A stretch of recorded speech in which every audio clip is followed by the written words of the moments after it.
Yeah, very He impressive. did okay. Yeah. Also, the way they handled the AB situation. Mm-hmm. I believe they have a nice talented group on defense they can build around as far as everyone they drafted this past year who ascended to starting roles despite the rounds they were selected. Probably could have used a little bit more discipline in that secondary because those guys live for unnecessary roughness penalties. Offensively, continue to lean on Jacobs, the running back, when he's healthy, because Carr may not be the quarterback going forward. I think that's the next logical step for them, isn't it?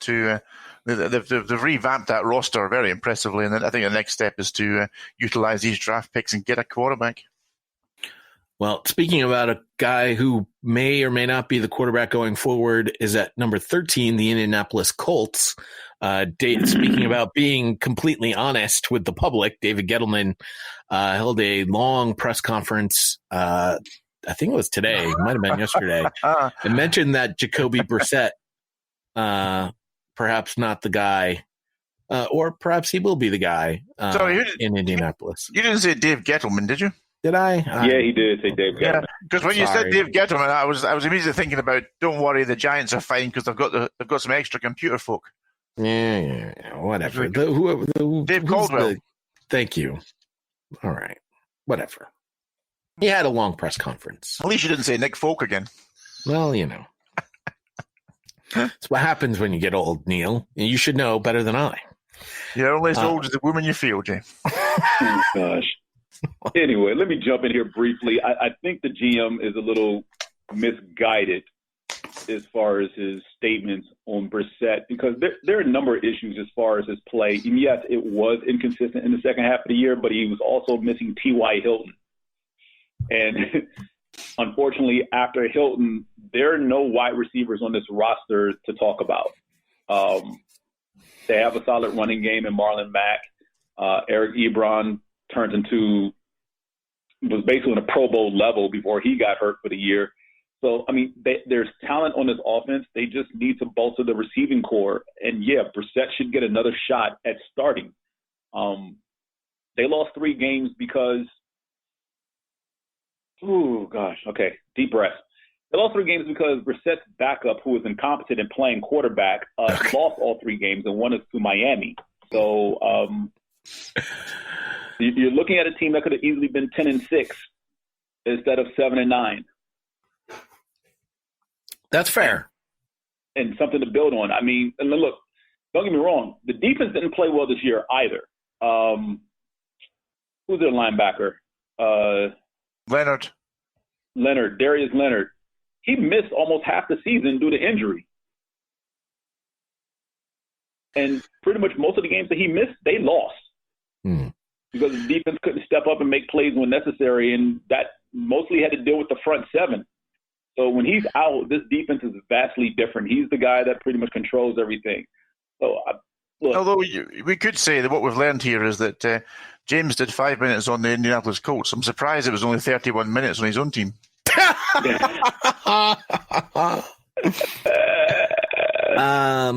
Listen, if Jacoby Brissett doesn't stay in Indianapolis, I know a team hitting the reset button where he'd be more than welcome back. I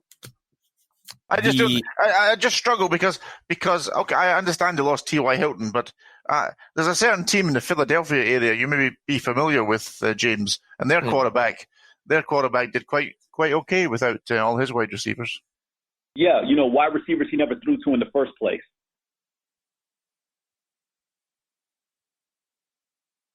I don't know what that means. Well, hear that sound? That's James clutching at straws. Wow, whatever. Team picking up 14 is the Tampa Bay Buccaneers with Mr. 30-30, Jameis Winston, who, I mean, at one point, Bruce Arians was, protecting him like a son, and now the offseason has come, and he's backed off of that a little bit. A little bit. I do still think Jameis Winston ends up being the quarterback in Tampa Bay, but Tampa Bay is, I mean, they can't have their quarterback throw for 5,000 yards and 30-plus interceptions in the same season. Well, you all know I really like Jameis Winston, but you've got to feel for the Tampa Bay fans, surely. Who, I mean, for me as a non-Tampa Bay fan, it's fantastic watching Tampa Bay because that ball is just going all over the field all the time. Sometimes in the wrong direction, but there we go. But I guess as a Tampa Bay fan, it's probably putting you to an early grave, isn't it? Watching him play, but he's the answer to James, isn't he? I mean, they've got to pay him. Yeah, but pay him what? I mean, $30 million. Huh?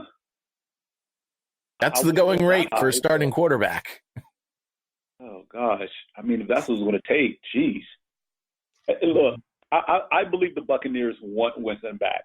That's not even a doubt in my mind. I think the biggest issue here is what it's always going to come down to is how much they're willing to give him, and I'm pretty sure they're not willing to give him $30 million a year. He's gonna command top dollar. Interestingly enough, because I guarantee you there will be an organization, Oakland, that will give Jameis Winston $30 million. Exactly. That's the key question. If Winston was a free agent, how much could he get on the? He is a market? Free agent. Well, yeah, okay, but if he was on the open market, then how much interest would there be in him, and what would he get? Let's see. You mentioned Oakland, probably the Chargers, Miami. And Miami starting from scratch. I'm pretty sure he wouldn't want to go there. He wants a chance to win.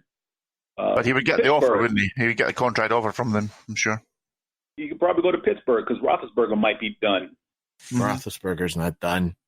He said he's not done. He's having follow-up evaluation on his elbow before the week is out. I think right now, early reports is it might not be good for his career. Yeah. Well, but I've also seen reports from Ben Roethlisberger that despite all the other times where he's like, I might retire this season, this time around he's saying he's coming back. Yeah, focus, guys. And if that elbow, how is he going to come back if the elbow doesn't let him? Yeah, focus, guys. We're on Tampa Bay. This is only pick 14. We've got 256 picks in this draft.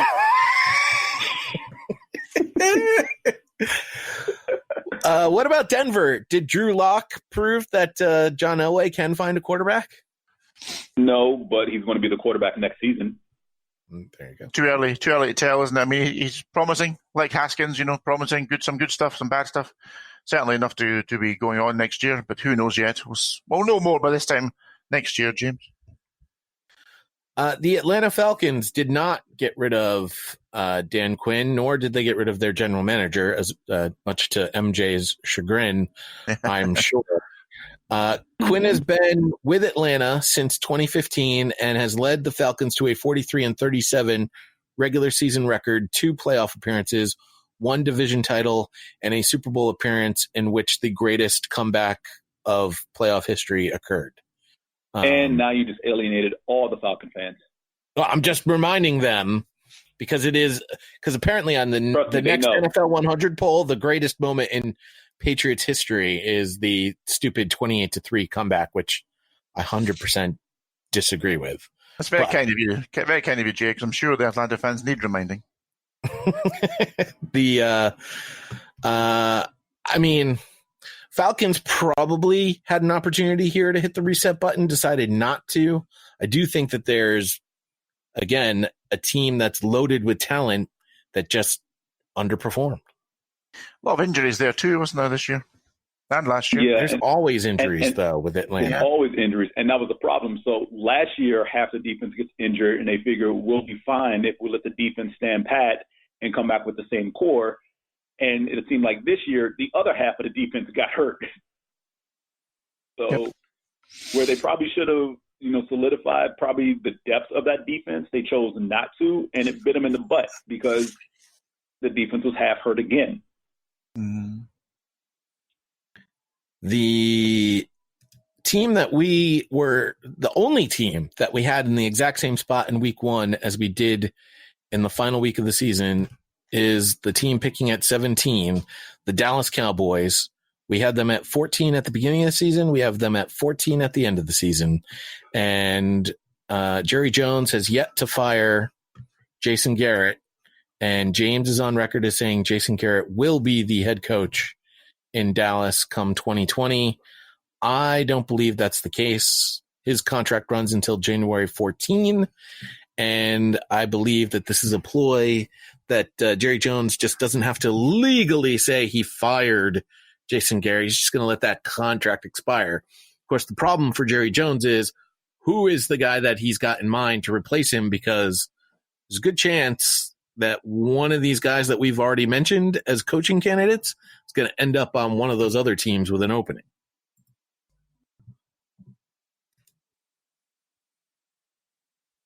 Yeah, I'm going to say no. And mainly because of the guys available, the best candidates seem like they're going to have personality clashes with Jerry Jones. And you know he won't stand for that, which is why I believe Garrett is coming back as the head coach, because he's the perfect puppet for Jerry Jones. He doesn't butt heads with him.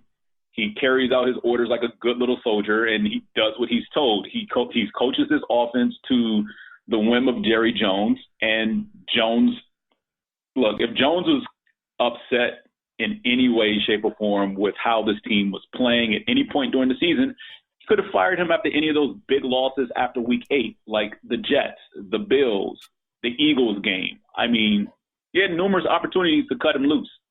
And those would have been the appropriate times to cut him loose if you were serious about considering a coaching change. Like, I don't often advocate firing your coach mid-season, but if anybody was going to do it, it should have been Jerry Jones with the Cowboys this year. Here's another team with far too much talent to be 8-8. Mm-hmm. That's a great point. This team is. You look around the league, and it's very, very difficult to identify a team who has more talent than the Dallas Cowboys. It really is. It's not. It's, you could maybe say, possibly the Ravens or maybe the Chiefs or so, but they have so much talent. We always talk about offensive line and defensive line being, the key to success in the NFL, and they've got two really good lines there. And it all comes back to the coaching, doesn't it? But James, I can't disagree with you. I mean, you just get this feeling that they're going to extend him because of that one issue you quite rightly pointed out, is that no high-quality, top-end coach is going to go there and be told what to do by Jerry Jones. Pretty much. And look, if there was any doubt in anyone's mind, I'm sorry, Neil, the thumping they put on Washington on Sunday was pretty much, icing on the cake. That was like, yeah, we just need to discuss some things before we finalize the deal.